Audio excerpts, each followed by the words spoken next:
Hello, video diary. So the topic of this entry is, over the last couple days, I've just coincidentally have had interactions with people that know me enough to need to know about forced overdose death, and they talk to me about it. And one of those people was, I mentioned this before, my accountant, who, if anyone knows how much I did, how hard I worked to become a different kind of person.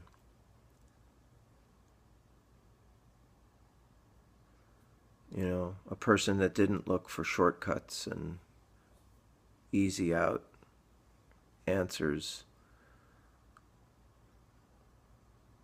having done things like that. So I don't want to say I'm like, it's not that I'm better, but once I'd, tried things and realized what they were, that, living, just trying to take shortcuts, just trying to not really earn what you've earned.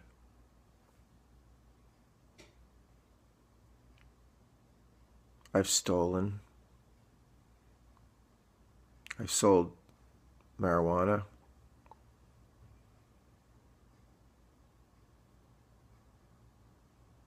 I've pulled scams,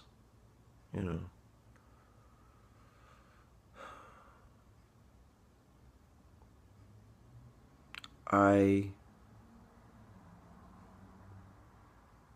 took advantage of situations. And I also,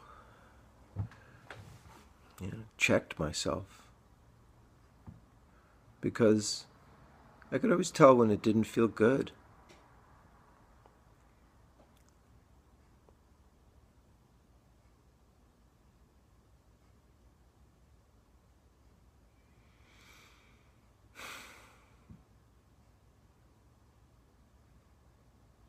I endeavored to become an honest person at a certain point in my life. I don't even remember exactly when it was, maybe in my 30s.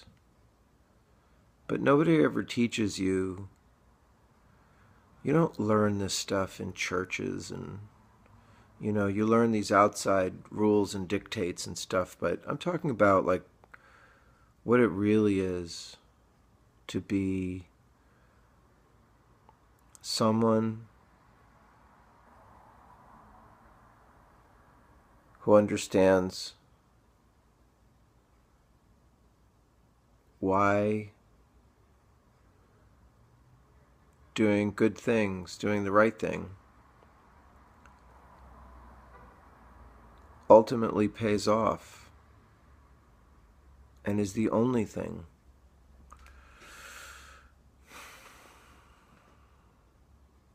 It's the only thing.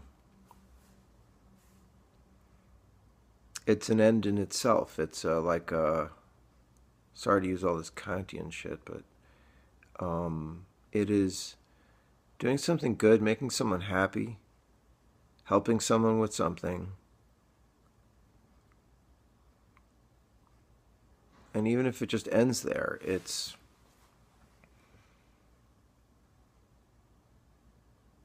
a simple thing, but it's the best thing.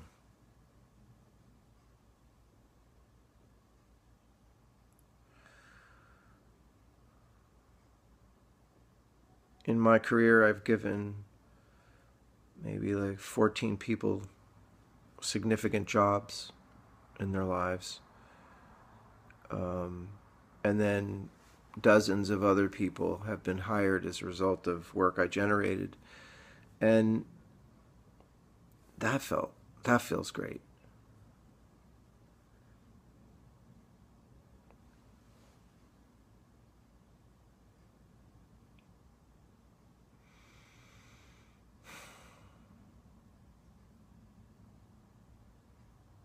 I don't think we're born good or bad.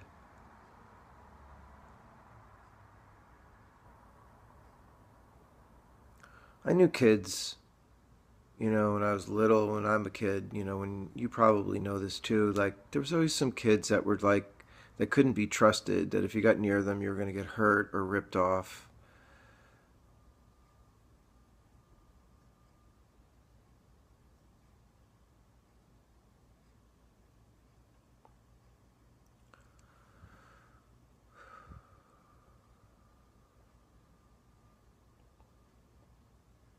And it always just seemed like a decision that somebody made in their head. They said, I'm going to be that, I'm going to fill that niche of being the person who tries to get more than I deserve, work less than I should,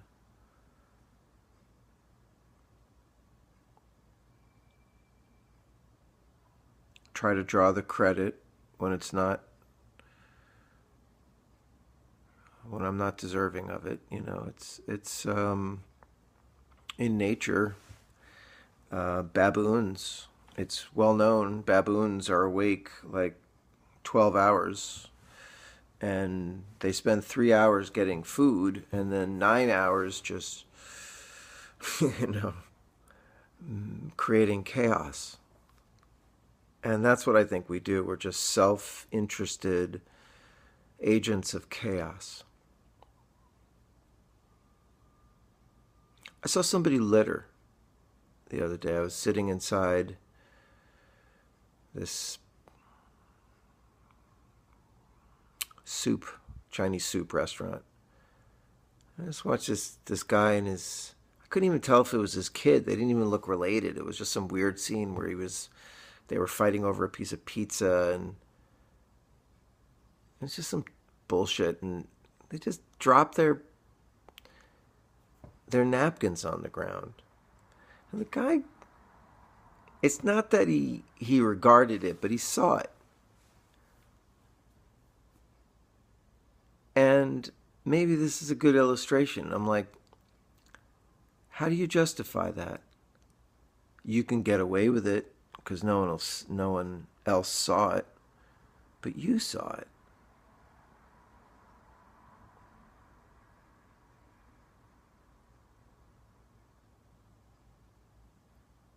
You know,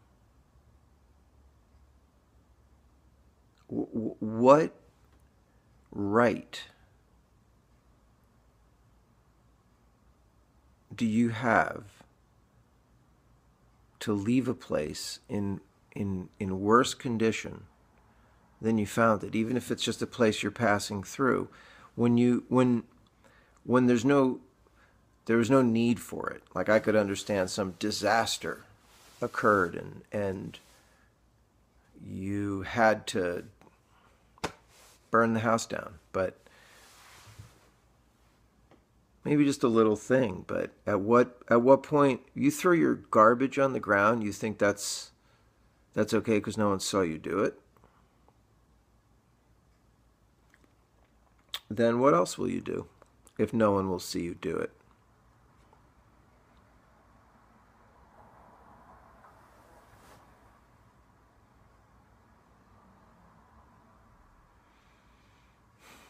I'm completely out of touch because in my inner world, I think kindness, manners, creativity, appreciation, learning each other's cool shit, your culture, your music, your language. I'm learning Spanish. I'm just, what, why are we always just looking out for ourselves, lying to the people that are closest to us, not to mention strangers? We're probably more honest with strangers because there's no accountability, right?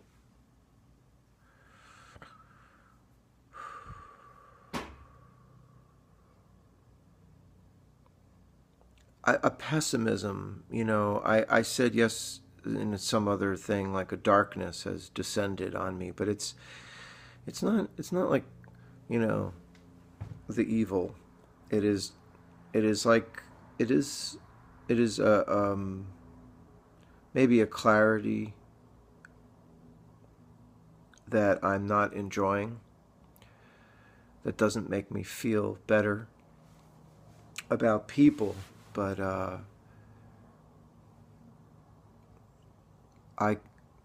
being blindsided by such a dramatic situation as losing my heroin addicted son when I thought things were the best they've ever been, is what is it about me that doesn't see reality of people? I see the good, and it isn't about the good. The good is like maybe a few individuals. I believe in the good.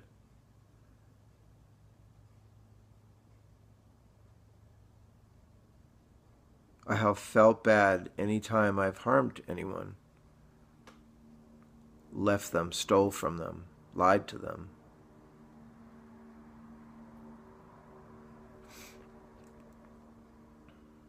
It just feels bad.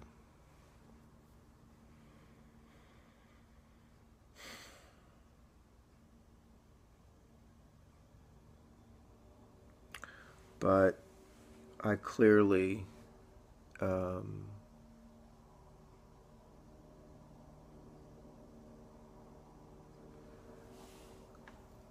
misunderstand the real nature of things, or I did, trying not to now.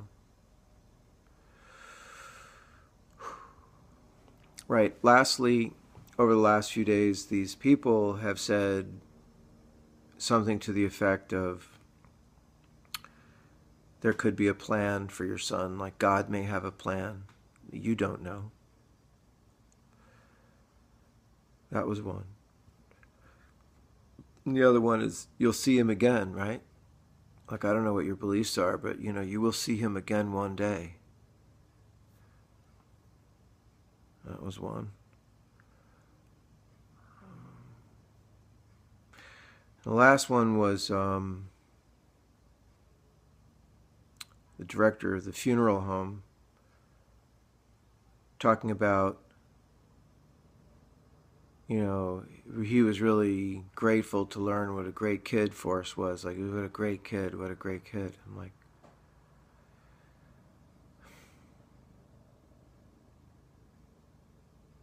yeah. So, to the first one, that there's God, a plan, like I concede that I do not know that. But, beyond that, it's just a silly thing to say. And, because it says nothing. It's a way to try to make me feel better in some, like, oh, well, maybe there's a purpose, beyond this thing that happened for some greater, come on, just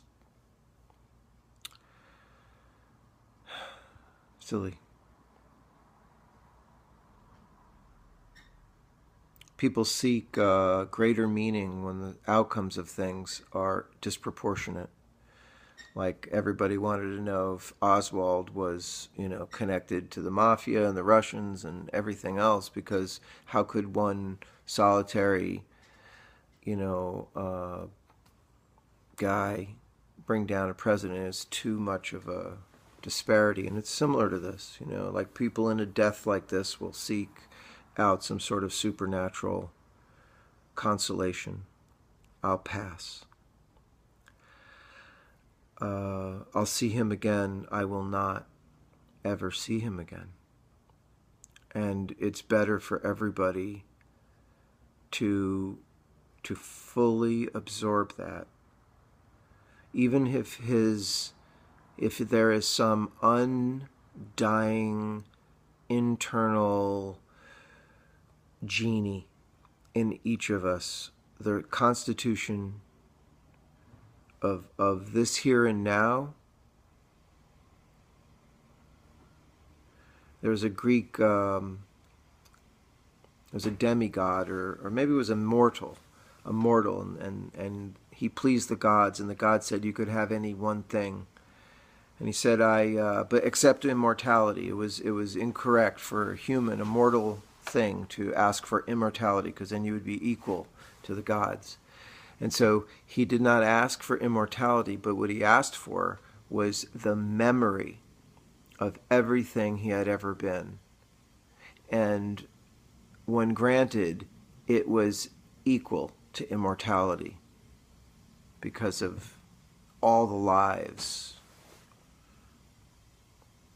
I love that story. I can't remember the people's names. I'll look it up sometime, but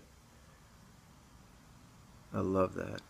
I sometimes think I believe in, or I sometimes hope, let's put it that way, I would be thrilled if we get to reincarnate, because sometimes I'll smell a smell, or hear a sound, feel a feeling, hear a language, and I think like, oh, wow, I know that.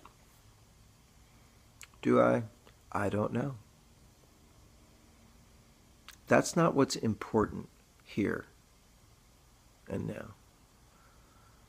And that's why when somebody says, well, you'll see him again, they completely misunderstand the nature of this project, this thing, this experience.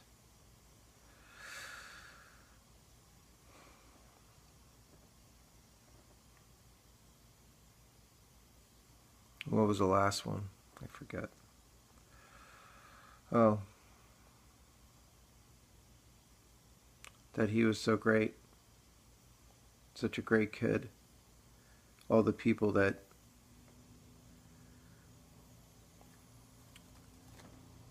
the funeral director met.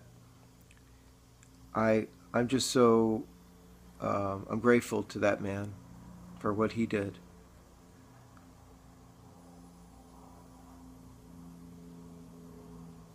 I really love that man. But I'm uncomforted by having the character of my son be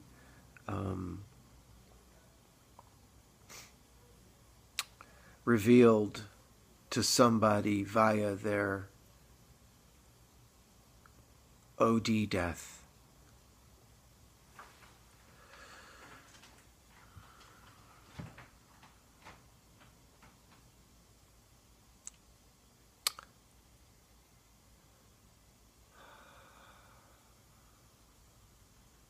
My son was so great. I know a lot of people say that about their drug addicts, but he was so cool. He was such a beautiful guy.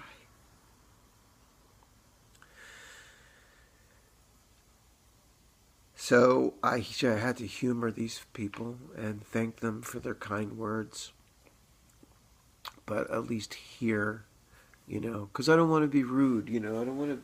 People are trying to they're trying to be nice, and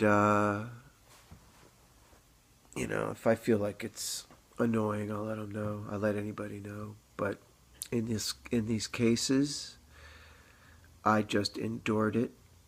It was like an eternity, and then when it was over, it was over. But no, you don't get to see your dead relatives. If our souls live on, we don't know. I see no evidence for the God that, people are talking about. You could redefine it, you could use semantics, you can, tap dance, but I I don't see it or miss it. I find beliefs like that counterproductive to life and reality and the goodness of life, because if you're caught up in thinking, I'm going to have this post life because of some particular story that's just hanging around right now in this corner of history, it's like, plus Revelation is just straight up stupid. Just don't buy that shit. Anybody who studies history, you can find all the connections of all these things, all these stories. Most of them go back to Sumeria.